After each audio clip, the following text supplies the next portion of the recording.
Manejo integrado de plagas. Bueno, hemos dejado el concepto en la filmina y no son más que estrategias o técnicas que usa el hombre para mantener las poblaciones por debajo del nivel de daño económico.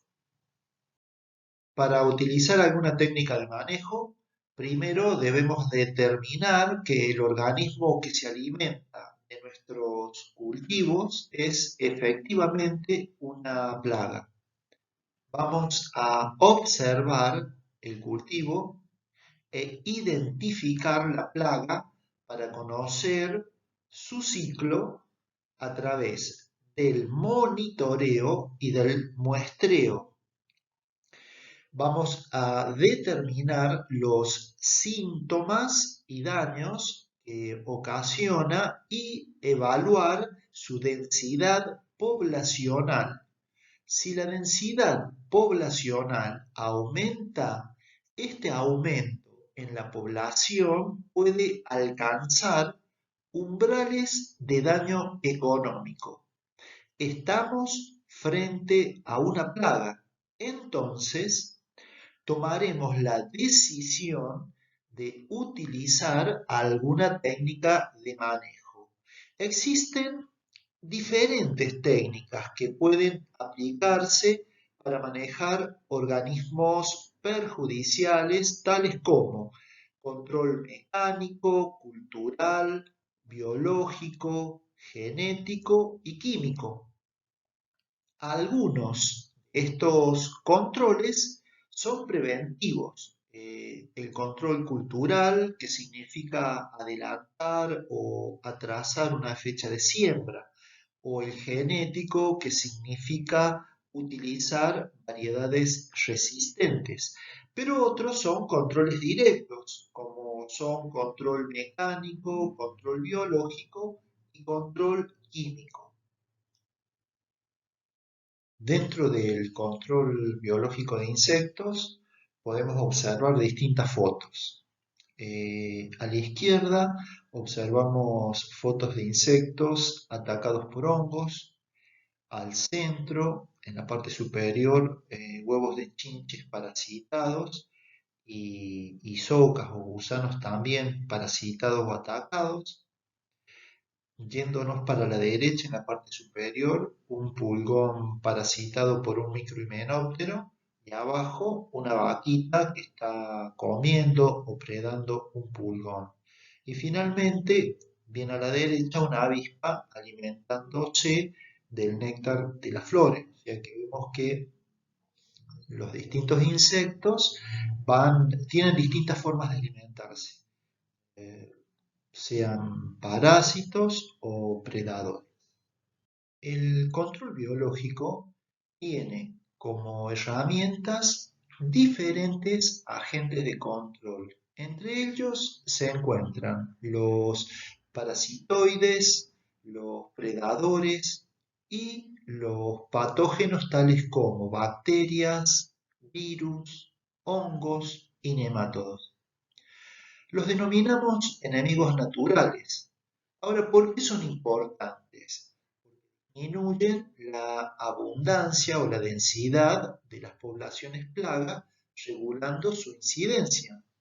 Entonces, es necesario identificar qué enemigos naturales están en nuestros cultivos y no tomar decisiones apresuradas como un control químico que afectaría no solo la población de insectos plaga, la disminuiría, sino que también llegaría a disminuir la densidad de controladores biológicos. Observen en la filmina que la densidad del insecto plaga está por encima del nivel de daño económico y cuando el enemigo natural empieza a controlarlo, la densidad del insecto plaga comienza a disminuir, como así también disminuye el nivel de daño económico. Ahora veamos en esta diapositiva los agentes de control biológico. Entre ellos encontramos a los parasitoides que van a poner huevos u oviponer. sobre adultos o los huevos de la misma plaga. También tenemos los predadores que por lo general comen a la presa y los patógenos que ya habíamos considerado que son bacterias, virus, hongos que atacan al hospedante y lo matan. En esta filmina vemos dos situaciones distintas en un cultivo de alfalfa. En la hoja de la derecha hay un pulgón de color verde que está parasitando la hoja y alimentándose de su savia. En la hoja de arriba hay un pulgón parasitado, ya está momificado o muerto, ha sido parasitado por un microhimenóptero o parasitoide. Estas situaciones se pueden observar a campo. La estrategia es observar si la densidad poblacional del parasitoide aumenta, entonces se puede evitar el control químico. Los predadores son organismos de vida libre que se alimentan de otros animales o insectos. En todos los estados de desarrollo, un insecto se puede comportar como un predador. Se necesitan varias presas para completar su desarrollo. En la filmina están citadas las ventajas y desventajas de su uso.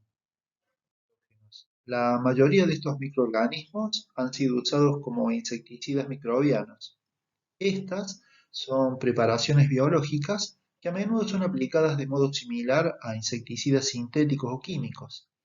En el momento, lo más ampliamente utilizado son las bacterias.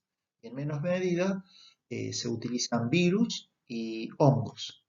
De las bacterias, las especies que forman esporas han sido las más importantes en la supresión de insectos, particularmente el género Bacillus es el que más se usa. El Bacillus thuringiensis, o BT, puede ser propagado en medios artificiales. Muchas empresas lo han producido en forma industrial y está disponible para la comercialización. El BT puede ser asperjado en un cultivo o a través de la transgenia puede ser incorporado al genoma de una planta, por ejemplo el maíz BT. Cuando la larva o la isoca come la hoja que tiene incorporado el BT o Bacillus thuringiensis, esta bacteria produce una toxina que rompe las paredes del intestino y la larva muere por septicemia. Los controles culturales son estrategias que usa el productor para evitar el ataque de insectos o la alta densidad de malezas. Por ejemplo, la rotación de cultivo nos permite cortar los ciclos de insectos y de malezas.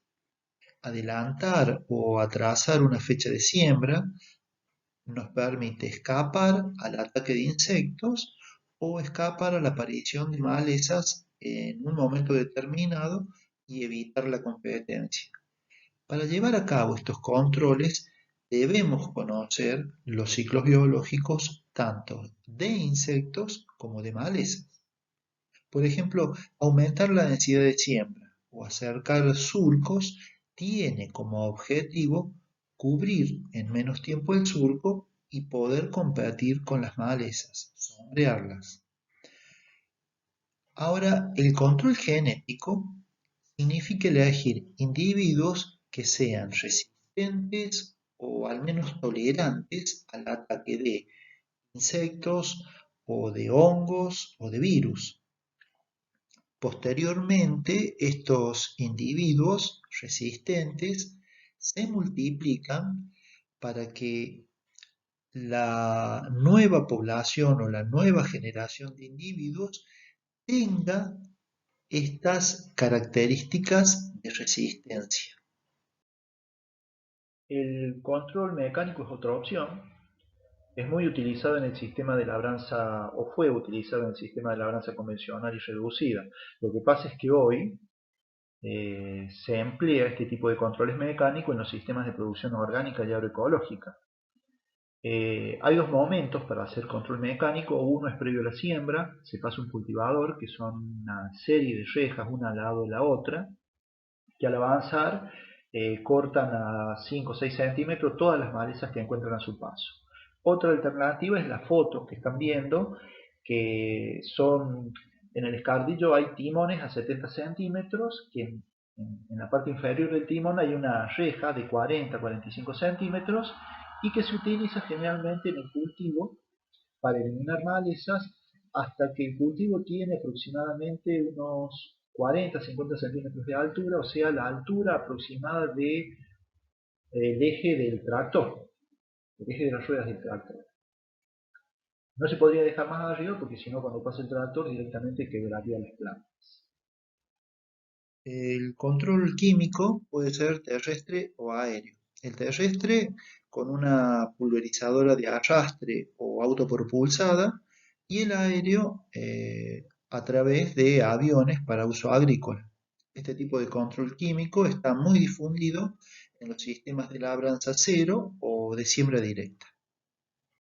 Bueno, en los ejemplos de control integrado de plagas tengo una combinación de estrategias.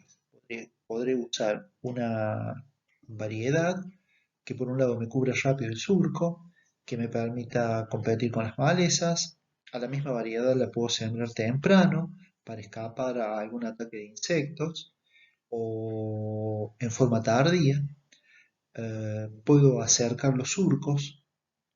También puedo hacer controles mecánicos de malezas previo a la siembra o posterior a la siembra. Si tengo una diversidad de cultivos dentro del sistema productivo, es mejor porque a mayor biodiversidad de cultivos voy a tener también mayor biodiversidad de insectos. Entonces es más fácil poder generar controles biológicos de insectos. Otra sería elegir variedades resistentes. Habíamos hablado anteriormente del Bacillus thuringiensis en el caso de algunos cultivos como el maíz. Entonces puedo utilizar algún tipo de variedades resistentes. En el caso de que, bueno, utilizando todas estas estrategias, de pronto tengo un daño de nivel que pase el umbral económico, bueno, ahí ya podría utilizar como última medida algún tipo de control químico. Existen diferentes técnicas pecuarias relacionadas a la alimentación, reproducción, genética y sanidad animal. En este seminario se abordarán técnicas pecuarias referidas a la alimentación de sistemas de producción bovina. En este caso, tenemos que considerar que algunas de las técnicas a desarrollar se utilizan principalmente en sistemas extensivos y otras en sistemas intensivos. En los sistemas de ganadería bovina extensiva, los animales se alimentan pastoreando pasturas naturales o implantadas, por lo tanto, se debe manejar la oferta forrajera y la relación de herbivoría animal-pastura. En los sistemas intensivos, los animales se encuentran confinados, lo que se denomina encierro de corral o feedlot, y tienen una alimentación estabulada, es decir, que el alimento se le entrega al animal en comederos. Finalmente, hay sistemas que combinan la alimentación a campo y el encierre de corral, por lo general este último en la etapa de terminación para llegar a peso de faena. En el caso de sistemas extensivos, se utiliza la cadena de pastoreo como técnica para planificar la alimentación. El eslabonamiento de pasturas debe garantizar una oferta forrajera acorde a los requerimientos del sistema pecuario. Como vimos en los seminarios de sistemas ganaderos, los requerimientos varían según si tenemos un sistema de cría, recría, invernada o tambo. También debemos considerar la zona agroclimática donde se encuentra el establecimiento para seleccionar las pasturas o verdeos que se adapten a la misma. En el esquema graficado se observa que una cadena forrajera o cadena de pastoreo debe garantizar alimento durante todo el año. Por lo tanto, debe incluir distintas especies cuya oferta forrajera varíe en las distintas épocas del año. En el caso de sistemas de altos requerimientos, como la invernada y tambo, debería incluir pasturas perennes, verdeos anuales de invierno y de verano y reservas. De esa forma se cubriría la demanda del rodeo. En el material de lectura sobre cadena de pastoreo van a encontrar un cuadro donde se detallan especies forrajeras, zonas agroclimáticas más adecuadas para su implantación y momento de aprovechamiento. ¿Cuál es el rol de las reservas forrajeras? Las reservas tienen un rol fundamental en la alimentación animal. En los sistemas pastoriles, las reservas se utilizan en la época de menor disponibilidad forrajera, denominado bache forrajero, que coincide con la salida del invierno. En esa época, los verdeos de invierno ya se han consumido y las pasturas perennes de ciclo primavero-estival no han logrado rebrotar por falta de humedad y temperatura, por lo tanto no están disponibles. En cambio, en los sistemas intensivos, las reservas y concentrados como granos y subproductos de la industria alimenticia se utilizan durante todo el año y son la base de la alimentación de este tipo de sistema ganadero. Las reservas pueden clasificarse en diferimento de forraje en pie y forraje conservado.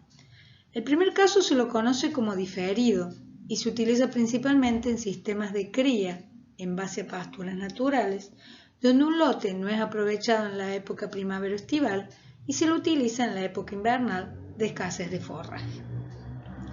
El forraje conservado, en cambio, se obtiene por procesos físicos o químicos. En las diapositivas siguientes veremos ejemplos de ellos.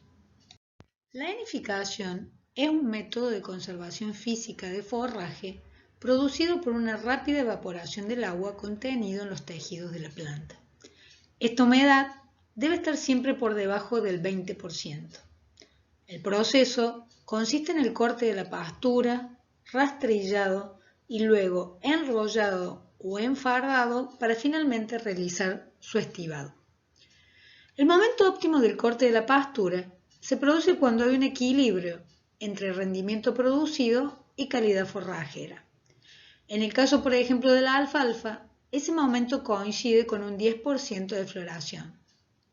La pastura cortada se deja expuesta para que pierda humedad y sufra el proceso de deshidratación. Para que este proceso se realice de manera homogénea, se debe mover y luego se hilera formando una andana. Cuando el forraje tiene el porcentaje de humedad óptima, se procede al enrollado o enfardado. En el caso de los rollos, se los debe almacenar pegados por sus caras planas, formando filas orientadas en la misma dirección de los vientos predominantes. El ensilaje es un método de conservación química. Este proceso se realiza cortando y picando el forraje en un momento donde éste tiene máxima calidad nutritiva y máxima producción de materia seca. En el caso del maíz, se produce en el estado de grano lechoso pastoso. El almacenamiento del material picado se puede realizar en silos aéreos, también llamados silos puentes o búnker, o en bolsas, llamados silos bolsas. En el proceso de ensilaje, cuando el oxígeno desaparece en el llenado y compactación, comienzan a multiplicarse organismos anaeróbicos que transforman los azúcares del vegetal en ácidos que provocan una disminución del pH y por lo tanto se incrementa la acidez, actuando como agentes conservadores del forraje. Otra de las técnicas pecuarias que vamos a desarrollar es el tipo de pastoreo. Entendemos por pastoreo la acción que practican los animales herbívoros para su alimentación, la cual consiste en la búsqueda, aprehensión e ingestión de los vegetales. Es una relación poblacional de herbivoría. Seleccionando el tipo de pastoreo, estamos regulando o manejando la herbivoría. Los tipos de pastoreo son alternativas de uso de las pasturas por los animales. Su finalidad es lograr mantener una alta producción de forraje de alta calidad durante el mayor periodo de tiempo y satisfacer de manera adecuada la demanda del rodeo. Vamos a analizar dos tipos de pastoreo, el continuo y el rotativo. El pastoreo continuo se adapta a sistemas ganaderos serranos con grandes superficies con pasturas naturales, donde el animal se mantiene por un largo periodo en un mismo potrero. En el mismo se encuentra una represa, aguada o fuente de agua. En el pastoreo rotativo se divide un lote en parcelas o franjas. Las divisiones se realizan con un boyero eléctrico, el cual se va desplazando a medida que los animales van pastoreando cada parcela o franja. Luego del pastoreo, se permite a la pastura descansar por un periodo de tiempo lo suficientemente largo como para que las plantas recuperen sus reservas y puedan volver a rebrotar. En síntesis, en estos sistemas se habla de dos periodos, el de ocupación o de pastoreo, durante el cual los animales cosechan el pasto, y el de descanso, en el que la pastura tiene la oportunidad de acumular reservas energéticas, rebrotar y crecer. El número de parcelas o franjas que se establecen se realiza en función del número de animales y del periodo necesario para que la pastura, una vez consumida, vuelva a rebrotar y llegue al momento óptimo de aprovechamiento. En el caso de la alfalfa, ese periodo tiene una duración de 35 días en primavera-verano, por lo tanto, podríamos realizar, por ejemplo, 7 parcelas en las cuales el pastoreo se realice durante 5 días. En el caso del pastoreo en franjas, se puede llegar a dividir el potrero de tal forma que los animales consuman una franja diaria. Por lo tanto, tendríamos tantas franjas como días necesarios para la recuperación de la pastura. Como regla general, los animales no deben consumir el rebrote de la pastura que se está consumiendo. Por lo tanto, es muy importante manejar el tiempo en que los animales permanecen en la parcela para no producir un sobrepastoreo y que consuman la parte de los forrajes donde se acumulan los nutrientes de reserva que le permiten rebrotar. En esta diapositiva se presentan las características de un pastoreo continuo y el efecto que produce en la pastura como mayor selectividad y aprovechamiento irregular, en el suelo como sobrepastoreo y distribución irregular de las deyecciones y en la productividad de los animales. Por lo general, en este tipo de pastoreo, en la zona cercana a las aguadas, se concentran los animales y se produce sobrepastoreo y compactación del suelo por efecto del pisoteo. Para disminuir este efecto y para que los animales caminen el lote en forma más homogénea, en el extremo opuesto a las aguadas se suele colocar cubos de sal que contribuyen con el suministro de minerales esenciales para el desarrollo del organismo de los animales. En este caso se presentan las características del pastoreo rotativo. Podemos observar que este tipo de pastoreo permite un mayor control sobre la productividad de la pastura, del animal y de las condiciones de fertilidad del suelo.